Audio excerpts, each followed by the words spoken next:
Assalamu alaikum. And welcome to this online session.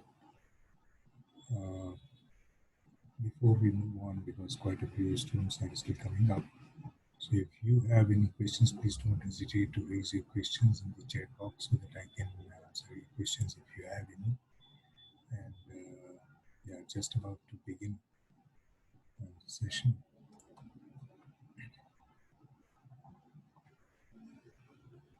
Okay, I think you don't have any questions, so let's start. Before we further delay, last session जो हमारा था उसमें हम इस slide तक पहुंचे थे। अगर इसमें से कोई बात अगर क्लियर नहीं है तो इसमें मैंने आपको जो चीज़ बताने की कोशिश की थी वो ये थी कि जो आपका लर्निंग कर्व है वो ग्रेजुअली राइज करता है और इसी को प्रोग्रेसिव इलाबोरेशन कहते हैं प्रोजेक्ट मैनेजमेंट की टर्मिनोलॉजी में। उसके बाद ये भी मैं आपको पहले ही बता चुका हूँ कि प्लानिंग और एग्जीक्यूशन के बाद डायरेक्टली हम क्लोजिंग पे नहीं जाते हैं, उसको मॉनिटरिंग एंड कंट्रोलिंग के ज़रिए से अगर कोई प्लस माइनसेस हैं प्रोजेक्ट में तो वो जो फीडबैक है वो आपको बहुत सारी चीज़ों को रीप्लान करने को कहते हैं। You replan it and then you execute it, तो आपकी प्रोजेक्ट में क्वालिटी तो बिल्कुल आती है। Quality is also one of the knowledge areas which we will be studying later in the course. Then we move on to this slide. It is about planning a project basically. और planning के लिए अंग्रेजी में एक कहावत भी है कि if you fail to plan, you plan to fail. So if you don't plan, you are planning to fail in your project. और ये बेसिकली जिन लोगों का वतीरा होता है वो रिएक्टिव मैनेजर्स कहलाते हैं। They only act when they face some problems in their tasks which is coming their way. और जो अच्छा प्रोजेक्ट मैनेजर है वो चीज़ों को प्लान करता है, कंटिन्यूसली रिव्यू करता है, जहाँ जहाँ से चेंजेस की ज़रूरत होती है उसको चेंजेस करता रहता है सो दैट बहुत बड़े प्रॉब्लम्स को वो फेस ना कर सके। और उससे पहले इसको अंग्रेजी में एक और फ्रेज में अगर हम उसको कहना चाहें तो वो कहलाएगा कि to nip the bird in the nest, कि इससे पहले कि जो प्रॉब्लम है वो बहुत बड़ा जिन बन के सामने आए आप उसको पहले ही ख़त्म कर देते हैं। What are the planning tools for project management? You have to define the project, and that is basically your scope. You have to identify your team and resources which will be required to execute the project. You have to break your task in small chunks of jobs so that you can execute the project bit by bit. So that is called the work breakdown structure, and then we have to look at the triple constraints. What these triple constraints are, we will be studying in detail in the upcoming slides. So these are triple constraints. इसमें basically time, cost and scope आता है। Scope को यहाँ पर उसने performance या set the goals कहा है, तो वही scope ही है basically जिसको आपने अचीव करना होता है। और उसको ट्रिपल कंस्ट्रेंट क्यों कहते हैं, I will be explaining it to you later on.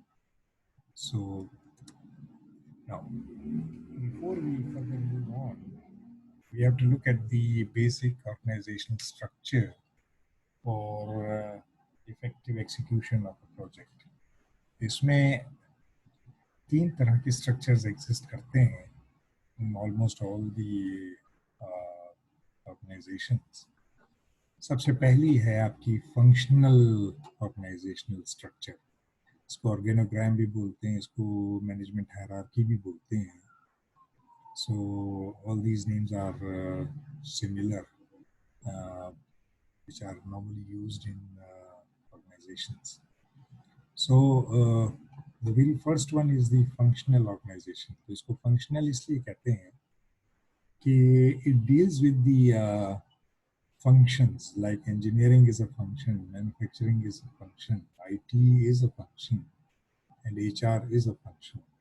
और उसके बाद these VP stands for the vice president. So सबसे ऊपर chief executive officer होता है, उसके नीचे वाइस प्रेसिडेंट्स होते हैं. अब ये ज़रूरी नहीं है कि हर ऑर्गेनाइजेशन में वाइस प्रेसिडेंट हो सकता है कि चीफ इंजीनियर के अंडर में सिर्फ जीएम्स हों, जनरल मैनेजर्स हों, वो फिर उसको सारा लुक आफ्टर करते हों. तो it is purely the prerogative of the owner of the organization, that how he wants his hierarchy to be maintained. But उसको बहरहाल मुख्तलिफ डिपार्टमेंट्स में ज़रूर उसको ब्रेक करना होता है.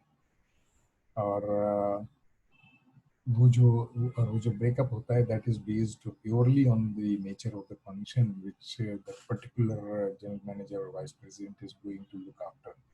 और फिर उसके नीचे उसमें स्टाफ होता है. जो दीज आर ऑल स्टाफ. अब ये यहाँ पर अगर एक एक ब्लॉक बना हुआ नज़र आ रहा है, इसका ये मतलब नहीं है कि ये टोटल 8 और 9 लोग हैं जो कि पूरी ऑर्गेनाइजेशन को चला रहे हैं. हो सकता है इससे कम भी हो सकता है इससे ज़्यादा भी, depending on the length and breadth of the organization and the nature of the organization as well. Because, for example, if someone is running a home business from his home, like उसने और जैसे उसने जो delivery के लिए TCS या local से उसने कॉन्ट्रैक्ट किया हुआ हो, तो he can be a one man show as well. So it all depends on the nature of the work and the organization itself. So we cannot say for sure that this is always going to be the hierarchy, but this is a very generalized concept of functional organization which is shown here. उसके बाद आता है जी project organisation. तो project organisation में if you look at it, उसने क्या किया है कि इस चीफ एग्जीक्यूटिव ऑफिसर के अंडर में एक रखा है प्रोजेक्ट प्रोग्राम मैनेजर ए, दूसरा है उसके बाद है programme manager B and then programme manager C. अब इसका मतलब ये हुआ कि बेसिकली दिस कंपनी, अगर इस पर्टिकुलर पिक्चर को हम सामने रखें तो and it is just simply for the sake of understanding.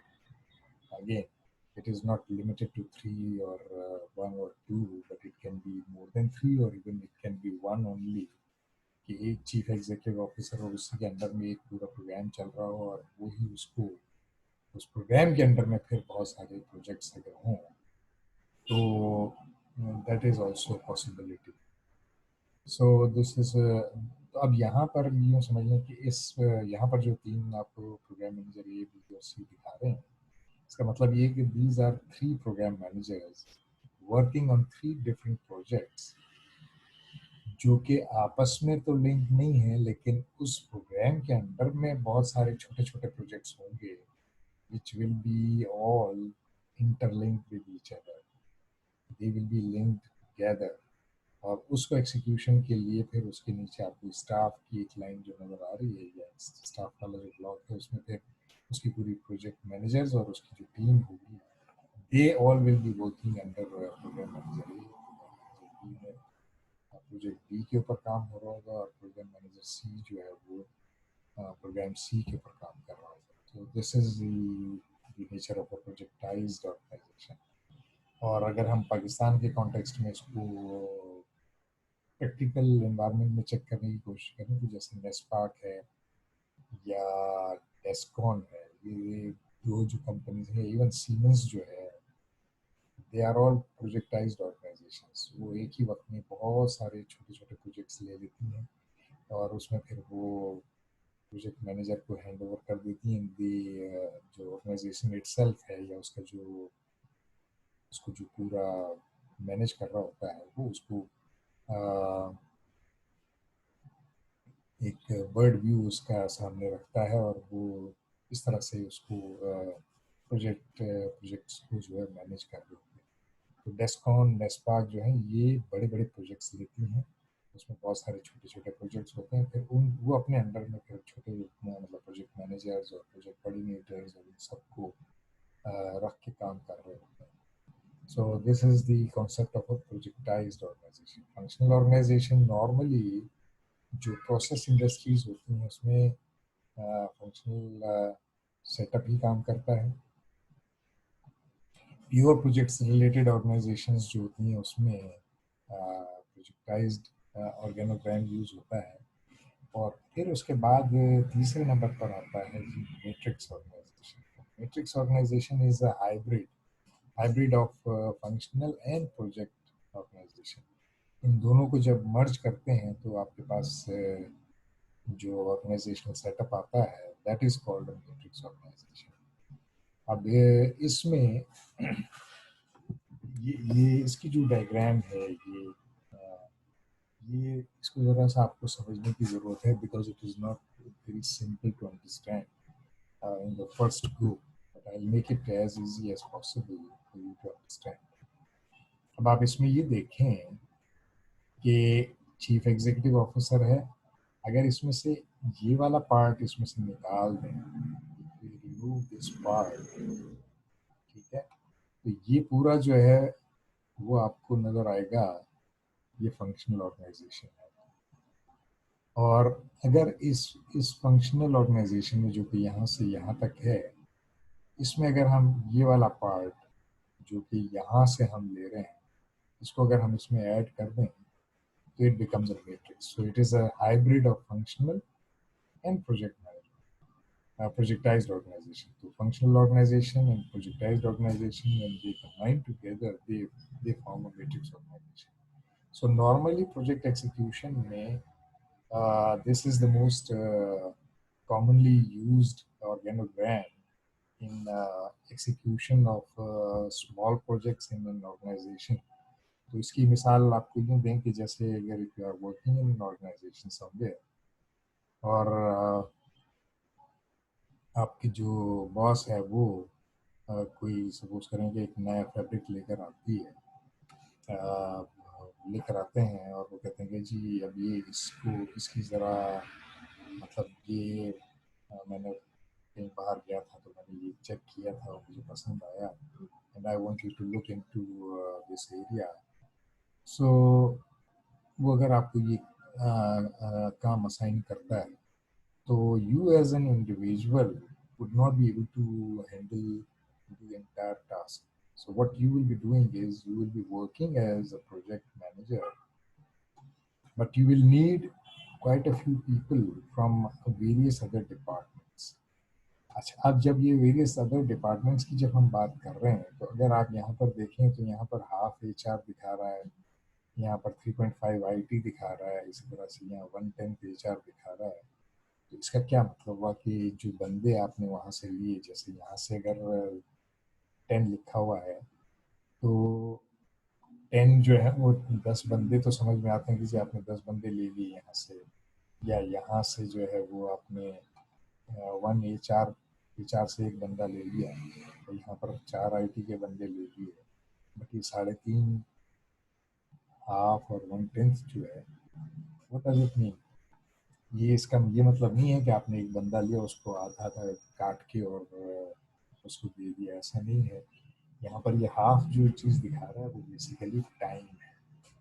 मसलन इसकी मिसाल ये है कि ये प्रोग्राम मैनेजर ए है, उसको वाइस VP इंजीनियरिंग से सपोज करें कि उसका जो प्रोजेक्ट है वो 6 महीने का है या मे बी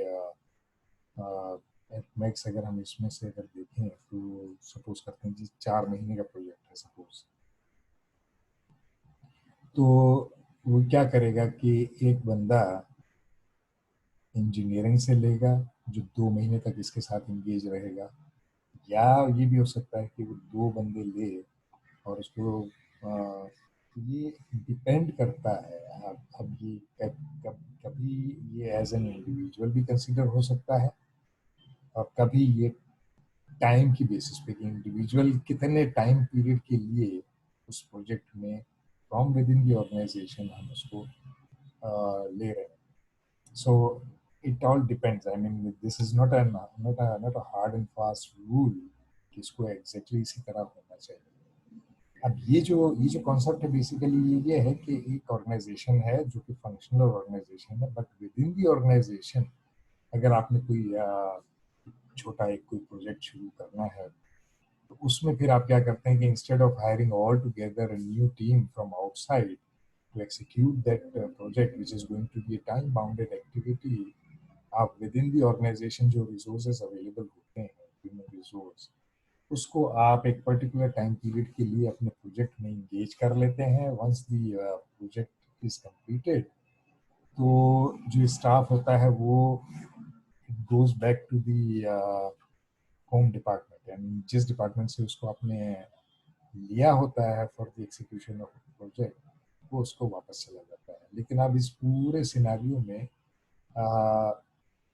उस इंडिविजुअल जिस इंडिविजुअल को आप ले रहे हैं उस पर्टिकुलर फंक्शनल डिपार्टमेंट से, उस इंडिविजुअल वो जो इंडिविजुअल है उसके साथ एक डिलेमा है. वो डिलेमा ये है कि जैसे यहाँ पर अगर आपको नजर आ रहा है कि दो दो बंदे, हम सपोज करते हैं कि जी दो बंदे इंजीनियरिंग के प्रोजेक्ट मैनेजर ए ने अपने पास लिए.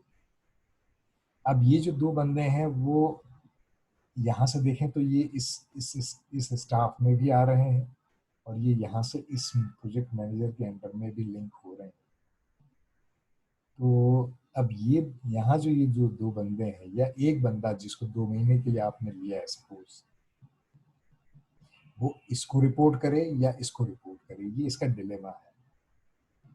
तो इस डिलेमा को ओवरकम करने के लिए ये मैट्रिक्स ऑर्गेनाइजेशन बनाई जाती है.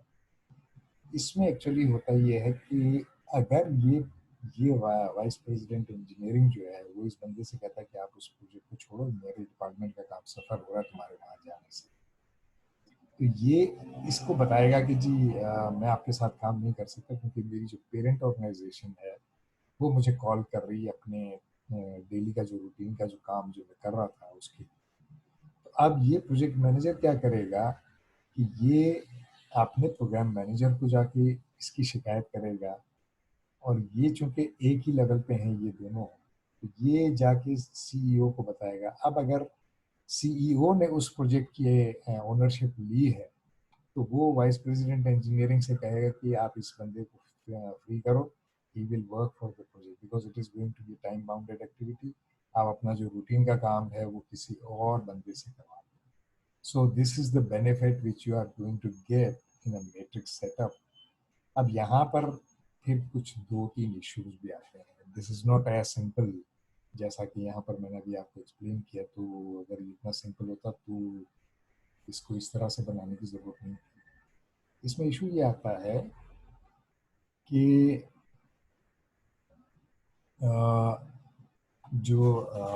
एक तो ये कि सबसे बड़ा कॉन्फ्लिक्ट आता है. अच्छा, इसमें चीफ एग्जीक्यूटिव ऑफिसर जो है उसको ओनरशिप लेनी होती है. अच्छा, अब चलें ठीक है सब कुछ हो भी गया. अब वो जो प्रोजेक्ट मैनेजर है उसकी भी फिर 3 कैटेगरीज हो जाती हैं. अगर तो वो जो ऑर्गेनाइजेशन जिसमें ये प्रोजेक्ट एग्जीक्यूट हो रहा है, अगर तो वो स्ट्रांगली फंक्शनल ऑर्गेनाइजेशन है, मतलब उसकी जो फंक्शनल डिपार्टमेंट्स हैं दे आर वेरी स्ट्रांग, तो वो प्रोजेक्ट मैनेजर को दबा के रखेंगे. They will not allow the project manager to bypass their authority. तो ऐसी ऑर्गेनाइजेशन में जो प्रोजेक्ट मैनेजर है वो वो जो सेटअप कहलाएगा वो बेसिकली कहलाएगा वीक मैट्रिक्स. और वीक मैट्रिक्स में जो प्रोजेक्ट मैनेजर होता है वो प्रोजेक्ट एक्सपीडाइटर का काम कर रहा होता है. वो प्रोजेक्ट कहने को प्रोजेक्ट मैनेजर होता है लेकिन वो प्रैक्टिकली जो प्रोजेक्ट मैनेजमेंट की टर्मिनोलॉजी में उसको प्रोजेक्ट एक्सपीडाइटर कहते हैं. उसके पास अथॉरिटी नहीं होती है but he is responsible for execution of the project. This is one area. अच्छा, अब दूसरा सिचुएशन इसमें ये है कि there is a possibility that the project manager is equally strong as the functional organisation. मतलब वो भी अपनी अथॉरिटी को मनवाना जानता है कि how to execute my project. तो ऐसी ऑर्गेनाइजेशन में मतलब ऐसा जो सेटअप होगा वो एक तरह से जिसमें प्रोजेक्ट मैनेजर और फंक्शनल मैनेजर उनकी अथॉरिटी अगर 50-50 शेयर हो रही है तो वो कहलाएगी बैलेंस्ड मैट्रिक्स। बैलेंस इसलिए कि 50% अथॉरिटी प्रोजेक्ट मैनेजर के पास है और 50% अथॉरिटी फंक्शनल मैनेजर के पास है। तो इस तरह से वो अपनी अथॉरिटीज को एक्सरसाइज करते हैं for the execution of the project. तीसरी सिचुएशन ये है कि प्रोजेक्ट मैनेजर जो है वो बहुत स्ट्रांग है। जब वो बहुत स्ट्रांग है तो फंक्शनल मैनेजर जो है वो वीक हो जाता है उसमें। जब वो वीक होता है तो वो मैट्रिक्स सेटअप जो है वो स्ट्रांग मैट्रिक्स सेटअप कहलाएगा।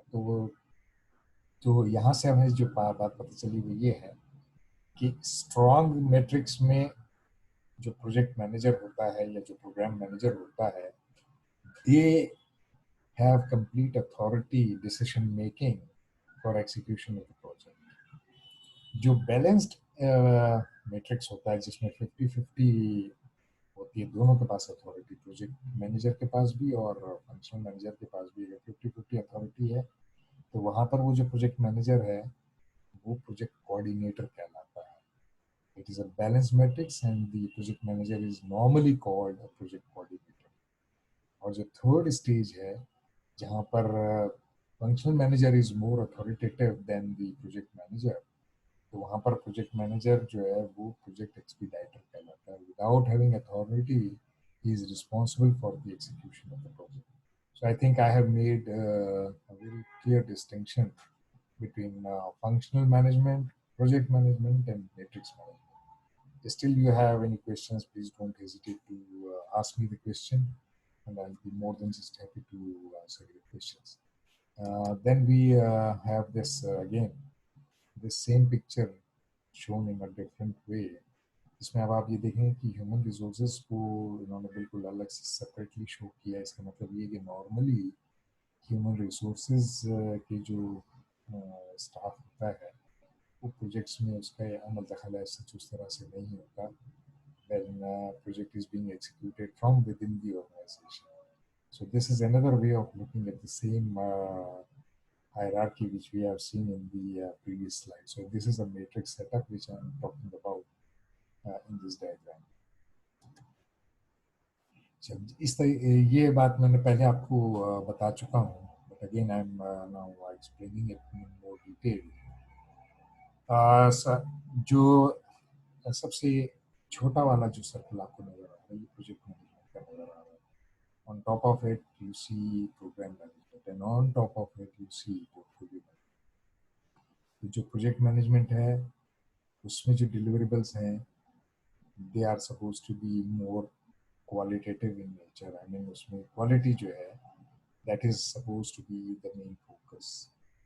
जो प्रोग्राम मैनेजमेंट है उसमें जो स्टेक होल्डर है, जो कस्टमर है, वो उसकी से ज़्यादा होती है। और जो आपका पोर्टफोलियो है वो बेसिकली आपकी जो ऑर्गेनाइजेशन का सेटअप है उसमें बिजनेस एडिशन के लिए होता है। अब ये तीनों अलग अलग बातें मैंने कही, लेकिन ये तीनों कहने को अलग बातें लेकिन है ये एक्चुअली वही जो मैं पहले बता चुका हूँ।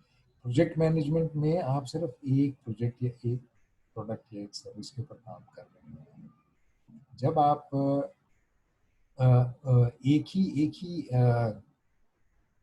विदिन वन प्रोग्राम अगर आप दो या दो से ज़्यादा छोटे छोटे प्रोजेक्ट्स जो कि आपस में इंटरलिंक्ड होंगे उस पर अगर आप काम कर रहे हैं तो you will be working in programme management and you will be more concerned about the stakeholder value. Why it is so? Because जो मतलब प्रोग्राम नॉर्मली बहुत बड़ा होता है, जब वो बड़ा होता है तो उसमें आपकी रिस्पॉन्सिबिलिटीज बड़ी हो जाती हैं क्योंकि आपको जो you are answerable to the customer who is going to accept or reject the project. So that stakeholder is your main concern. And on top of it, you see portfolio management. तो अब यहाँ पर portfolio का मतलब वही है कि ये एक प्रोजेक्टाइज्ड ऑर्गेनाइजेशन है जिसमें एक ही वक्त में बहुत सारे छोटे छोटे प्रोजेक्ट्स होंगे और प्रोग्राम भी हो सकते हैं। प्रोग्राम भी हो सकते हैं और प्रोजेक्ट्स भी हो सकते हैं। तो अगर प्रोग्राम होंगे तो हो सकता है कि वो सारे इंटरलिंक्ड हों, और अगर इंडिविजुअल प्रोजेक्ट्स हों तो they all come under the purview of portfolio management of an organisation. So this is basically the major difference between portfolio management, program management and project management. और अब इसके अंदर जो चीज़ें हैं वो I would suggest you go through it by yourself and see if you feel like that you are unable to understand anything. You can raise question in this class or in the classes to come.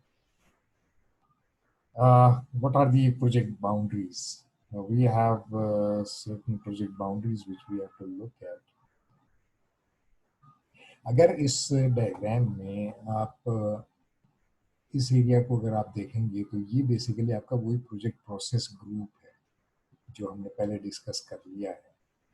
तो इसका मतलब ये हुआ कि आपका जो project है उसकी बाउंड्री यहाँ से यहाँ तक ही एक्सरसाइज हो रही है. यहाँ से आगे क्या है और यहाँ से पीछे क्या है, that is part and parcel of the project but not project. तो part and parcel of the project का मतलब ये है कि वो प्रोजेक्ट से लिंक है बट प्रोजेक्ट का हिस्सा नहीं है. लिंक इस तरह से है कि प्रोजेक्ट इनिशिएटिव या स्पॉन्सर जो है वो आपको एक स्कोप स्टेटमेंट देता है बहुत ही प्रिलिमिनरी किस्म की, और आपको पैसे दे देता है.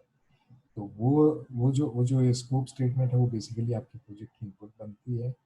उसको लेके एज अ प्रोजेक्ट मैनेजर आपने ये सारी एक्टिविटीज़ यहाँ से लेके यहाँ तक कंप्लीट करके, और आपको जो आउटपुट देनी है, तो प्रोजेक्ट में मैंने बताया था कि जो प्रोजेक्ट की आउटपुट्स होती हैं वो प्रोजेक्ट डिलीवरेबल्स कहलाती हैं. और वो जो है वो जो डिलीवरेबल्स हैं वो हैंड ओवर होते हैं कस्टमर को, या जो फाइनल स्टेक होल्डर है, जो एंड यूज़र है, उसके पास जाता है. और उसके नतीजे में लेसन्स लर्न डॉक्यूमेंट भी बनता है जो आपने पूरे प्रोजेक्ट की एग्जीक्यूशन में एक्सपीरियंस किया होता है. तो वो जो प्रोजेक्ट रिकॉर्ड जो कि लेसन्स लर्न डॉक्यूमेंट है वो बेसिकली आपके प्रोसेस एसेट्स बन जाते हैं. प्रोसेस एसेट्स क्या, अभी आगे आगे एक और पिक्चर आएगी उसमें मैं आपको मजीद इसको एक्सप्लेन करूँगा. तो ये प्रोसेस एसेट्स का मतलब ये है कि अब अगर आपको इसी किस्म का सिमिलर कोई प्रोजेक्ट मिलता है तो ये जो प्रोसेस एसेट्स हैं ये बेसिकली आपको रिव्यू करने होते हैं before initiating any other projects similar in nature, so that आपके पास बहुत सारी इनपुट्स यहाँ से आ जाती हैं अपने अगले प्रोजेक्ट की. तो इन इनपुट्स को आप इस प्रोजेक्ट की प्लानिंग में आप यूज़ कर सकते हैं to avoid delays in the project, to avoid hiccups in the project, to avoid risks in the project. So that is why this whole exercise is so important for you to have a thorough understanding of. Now, the three elements of project success. What are these three elements? Three elements में सबसे पहले है जी people.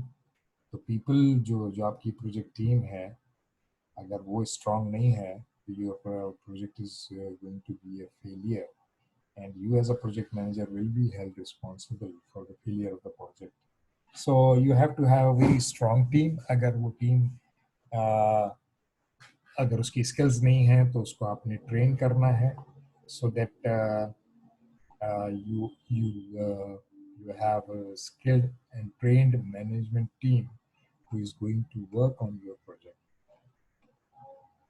Then you need to have a thorough understanding of the processes which you will be working on for execution of the project.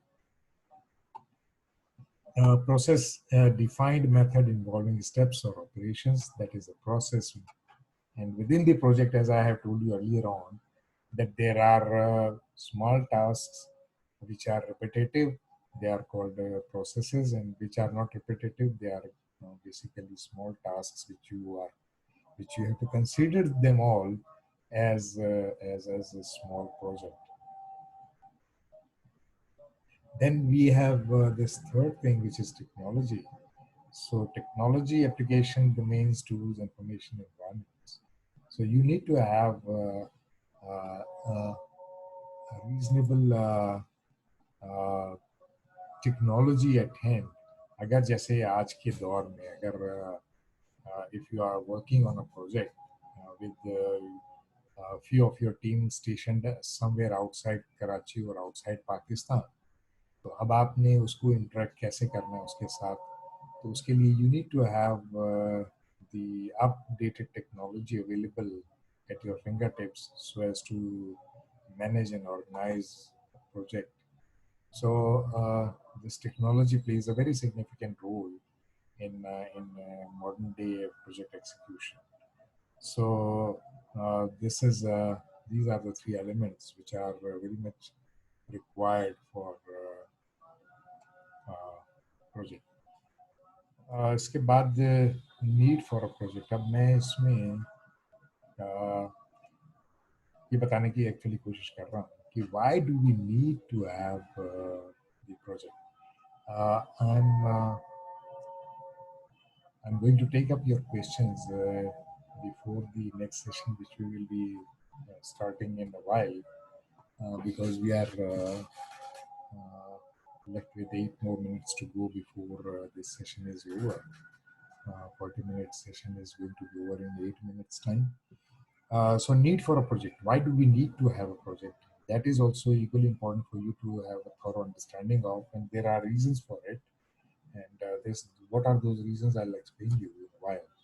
तो सबसे पहली तो है जी market demand. Market demand क्या है जी? पहले जो गाड़ियां आ रही थी,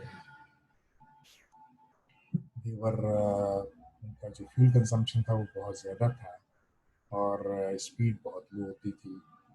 फिर गाड़ियां आई कि उनका फ्यूल कंजम्पशन रिड्यूस हुआ और स्पीड भी बढ़ गई लेकिन साइज छोटा हो गया. अब जो मॉडर्न ट्रेंड है वो ये है कि जी आपकी जो गाड़ी है वो एनवायरनमेंट फ्रेंडली भी होनी चाहिए. एनवायरनमेंट फ्रेंडली होने के लिए आपको जो demand I, that is called hybrid car, कि उसमें फ्यूल कंजम्पशन भी लेस हो, स्पीड भी मिले और एनवायरनमेंट फ्रेंडली भी हो. एनवायरनमेंट फ्रेंडली होने के लिए आपने बैटरी ऑपरेटेड गाड़ियों को डिज़ाइन किया. So this was the market demand which compelled you to come up with a project for meeting the demand of the people in the market. Then we have business need. मतलब आपका एक business तो चल रहा था, दुकान बहुत छोटी सी एक आपकी चल रही थी कहीं पर, लेकिन आपको ये हुआ कि अब जो दौर है अभी, जो स्पेशली कोविड-19 के अंडर में जो बहुत सारे जो बिजनेसेस हैं, they have switched over to online. अब जब ये ऑनलाइन जाना था तो उसके लिए आपको मोबाइल ऐप की ज़रूरत पड़ी. तो that was the business need. So you developed an app for your business to get boosted up. So that was the need for starting a project related to your business or related to your organization. So business need is one of the requirements for coming up with a project. Then customer request. अब customer आपसे कहता है कि जी मुझे इस तरह का घोड़ा चाहिए. I mean, I'm just giving you an example. It is not something to be cheered about. But anyways, so customer जो है उसकी requirement है तो वो भी आपको मजबूर करती है to come up with a project. So जिस तरह से वो जो हाइब्रिड कारों की जो डिमांड जब आनी शुरू तो वो बेसिकली मार्केट, बट इनिशियली किसी ने उसको एज अ कस्टमर इनिशिएट किया होगा कि, और वो फिर रफ्ता रफ्ता जब लोगों को इसका एनवायरनमेंट की पोल्यूशन के हवाले से कॉन्सेप्ट बनते गए तो फिर वो पूरी मार्केट जो है वो स्वीप कर गई और वो फिर वो वाला एरिया जो था वो आपका मार्केट डिमांड बन गया. ये वाला एरिया फिर भी बहरहाल एक कस्टमर रिक्वेस्ट बन गई. सो मतलब जैसे इसकी मिसाल ये समझ लें कि आप जैसे कोई घर का प्रोजेक्ट है तो घर के प्रोजेक्ट में